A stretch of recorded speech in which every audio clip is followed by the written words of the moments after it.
Halo teman-teman, perkenalkan nama saya Putu Adibawa. Pada kesempatan kali ini saya sedikit memaparkan terkait dengan supply chain management. Oke, langsung saja.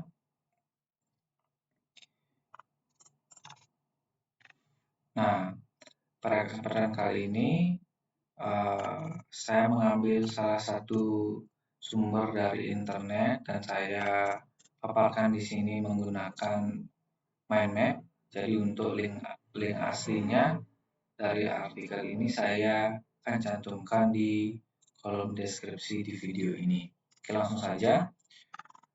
Ada 5 hal terkait dengan supply chain management yang coba saya paparkan pada kesempatan kali ini. Yang pertama adalah pengertian dari supply chain management. Yang selanjutnya, tujuan supply chain management. Yang ketiga adalah fungsi dari supply chain management.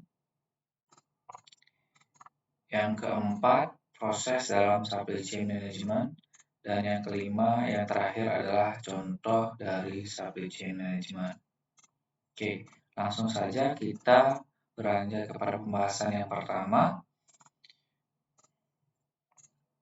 Nah, pada pengertian supply chain management di sini ada pengertian menurut para ahli dan juga perbedaan antara supply chain dengan supply chain management. Oke, langsung saja.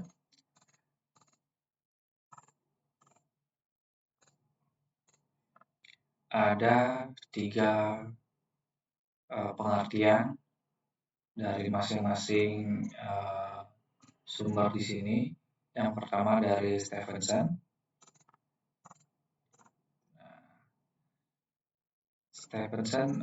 Stephenson mengartikan bahwa supply chain management adalah sebuah koordinasi dari rantai pasokan yang sifatnya strategis dan bertujuan untuk menggabungkan antara pengaturan supply and demand. Nah, itu dari Stephenson. Selanjutnya dari Russell and Taylor menyebutkan bahwa supply chain management adalah proses pengelolaan mulai dari arus informasi, produk, hingga pelayanan di seluruh jaringan baik dari pelanggan, pemasok, atau perusahaan. Nah, itu merupakan pengertian dari Russell and Taylor. Selanjutnya ada Kalakota pada tahun 2000 menyebutkan bahwa supply chain management atau SCM adalah proses payung mulai dari produksi hingga pengiriman produk kepada konsumen secara struktural. Nah, itu beberapa pengertian supply chain management menurut para ahli. Nah, mari kita bandingkan antara supply chain dengan supply chain management. Di sini disebutkan bahwa supply chain adalah jaringan antara perusahaan dan pemasok saja. Nah, jaringan antara perusahaan dan pemasok saja. Sedangkan supply chain management adalah sebuah proses pengelolaan dari perusahaan, pemasok, hingga pelanggan. Nah, jelaskan perbedaannya teman-teman bahwa kalau supply chain itu saja terkait dengan jaringan antara perusahaan dan pemasok saja, antara perusahaan dan juga pemasok. Sedangkan supply chain management proses pengelolaan dari perusahaan, pemasok hingga pelanggan. Ada tambahan hingga pelanggannya. Oke. Oke. Nah, itu kurang lebih perbedaan antara supply chain dan dengan supply chain management. Nah, selanjutnya kita bahas terkait dengan tujuan supply chain management. Tujuan SCM atau supply chain management adalah meningkatkan keefektivitasan koordinasi supply and demand. Nah, agar koordinasi terkait supply and demand itu efektif.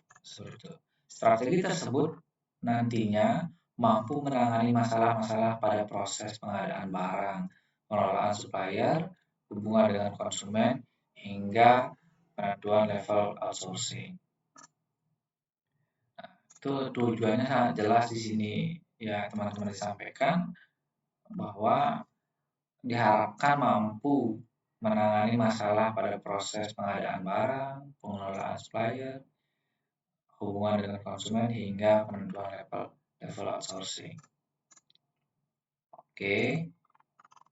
Selanjutnya ada fungsi supply chain management. Nah, fungsinya di sini ada 3. Yang pertama adalah fungsi fisik, yang kedua fungsi mediasi, dan yang ketiga adalah fungsi biaya. Nah, mari kita bahas satu persatu. Terkait dengan fungsi fisik, nah, di sini dijelaskan proses produksi merupakan salah satu bentuk dari fungsi fisik rantai pasok, atau supply chain.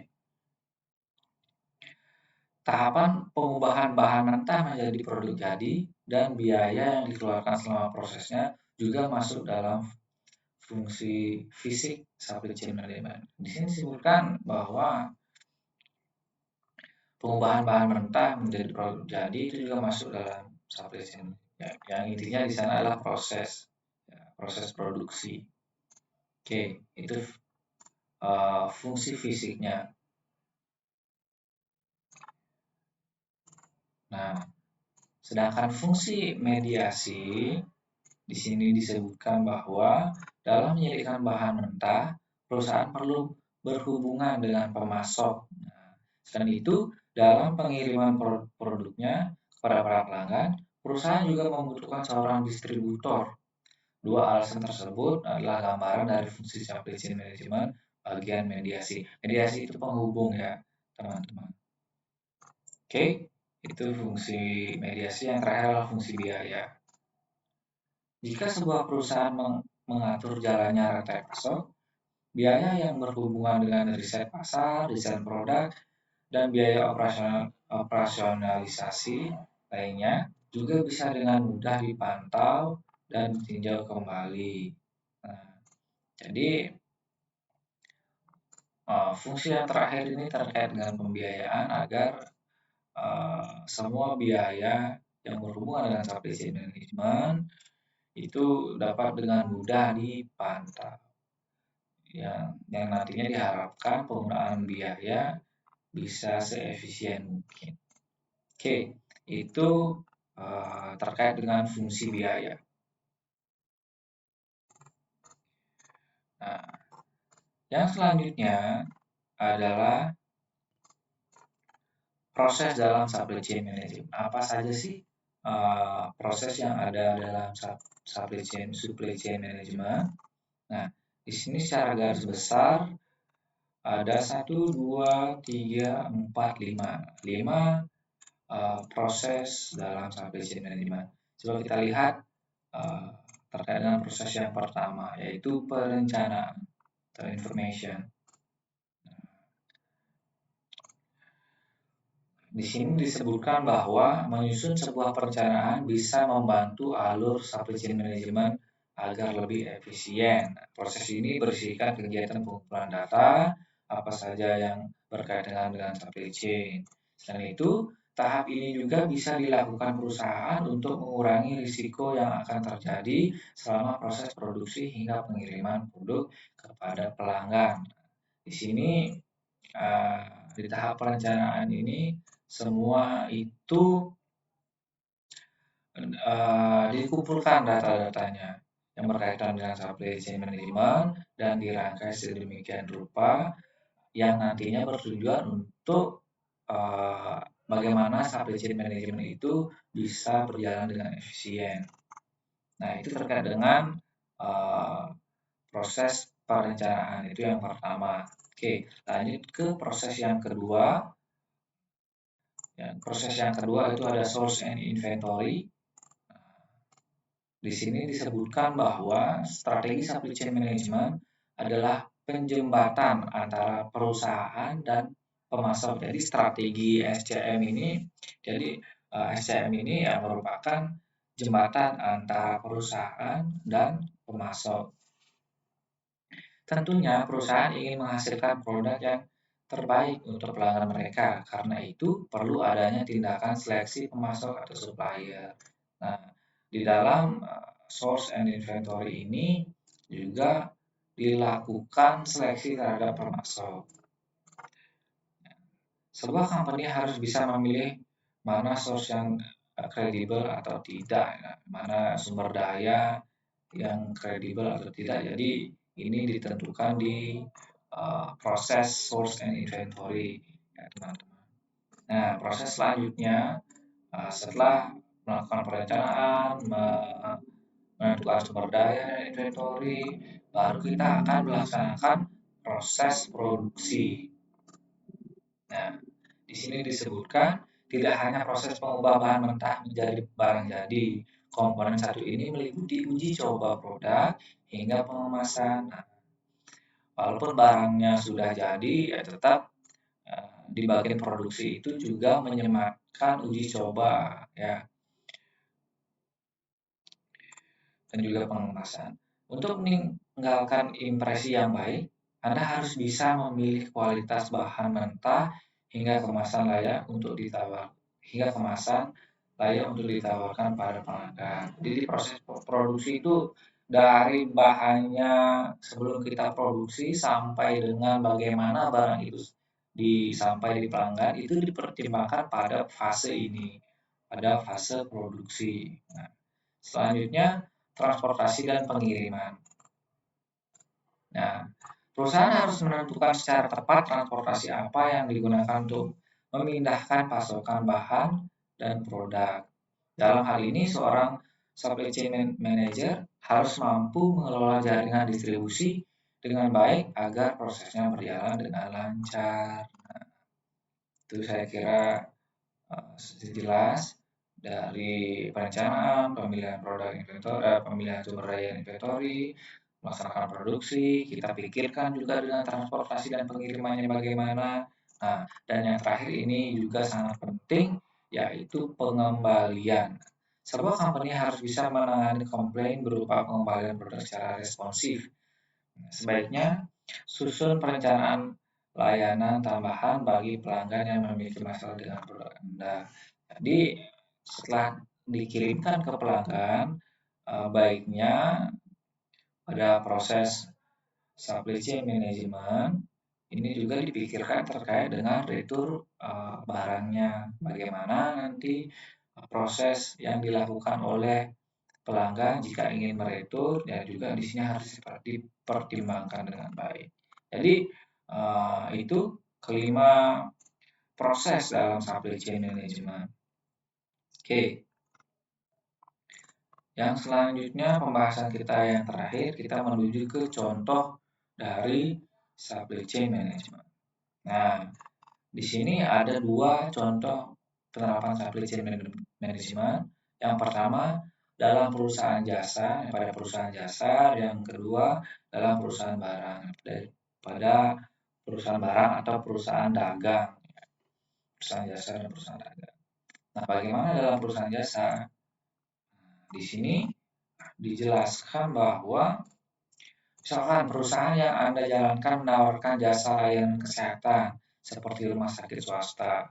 Sebagai rumah sakit, jelas produk Anda adalah layanan kesehatan untuk layanan kesehatan itu sendiri seperti layanan kesehatan yang bagaimana yang dimaksud, ya tindakan, fasilitas rawat inapnya bagaimana, penyedia obat, bahan makanan dapur rumah sakit.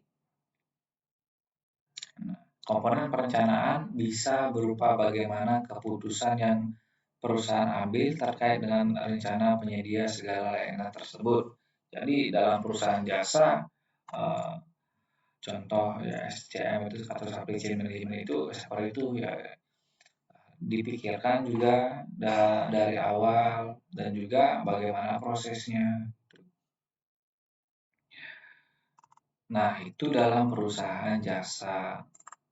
Selanjutnya dalam perusahaan barang atau perusahaan dagang. Supply chain management akan lebih terlihat penerapannya dalam perusahaan yang menyediakan produk berupa barang jadi. Misalnya saja, Anda menjalankan sebuah perusahaan makanan ringan keripik kekinian Tim yang mengurus rantai pasok harus bisa merencanakan bagaimana model keripik, varian rasa, pengemasan, hingga lokasi strategis distribusi produk itu sendiri. Kemudian perusahaan bisa berhubungan dengan supplier bahan mentah yang sudah ditentukan. Pastikan dalam tahap ini supplier bisa memadai kualitas yang sudah Anda jadikan acuan sebelumnya. Komponen produksi meliputi bagaimana proses yang company lakukan untuk mengubah bahan mentah keripik hingga pengemasannya.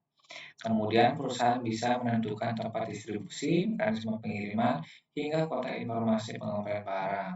Dengan mempersiapkan strategi SCM dengan matang, kemungkinan besar perusahaan keripik Anda bisa bertahan dalam jangka waktu yang panjang. Ini saya tambahkan sedikit, mungkin perusahaan keripiknya ini